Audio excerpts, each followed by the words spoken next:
నమస్తే. అమావాస్య అంటే అందరూ భయం పడతారు. అమావాస్య అంటే భయం పడేది కాదు. శుభకార్యాలు చెయ్యం.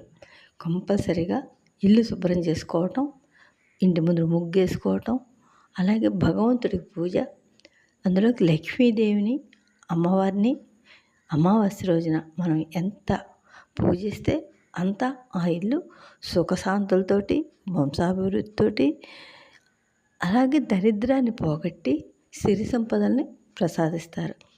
అందుకని అమావాస్య రోజున తప్పకుండా ఎక్కువగా అమ్మవారిని పూజిస్తారు. ఇంకా అమావాస్య అంటే పితృతర్పణాలు వదలడానికి. పూర్వం అయితే కనుక పొద్దున లేచి సంధ్యావందనం చేసుకొని ఆ పనులు అయ్యాక పితృతర్పణాలు వదిలేవారు. అంటే పితృదేవతలకి ఒక లోకం ఉంటుంది. దేవతలకు ఎలా చేస్తామో పితృదేవతలు కూడా నిత్యం ఆరాధన చేయాలి.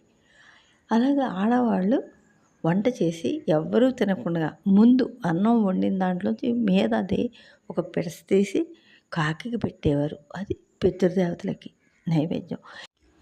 అలాగా అమావాస్య రోజున కూడా అంటే దేవతలకి పితృదేవతలకి ఇద్దరికీ కూడా పూజలు చేయటానికి, మనం దాన ధర్మాలు ఇవ్వడానికి, పితృతర్పణాలు వదలడానికి, అమ్మవారిని విశేషంగా పూజలు చేయటానికి చాలా మంచి రోజు. శుభకార్యాలు చేయం.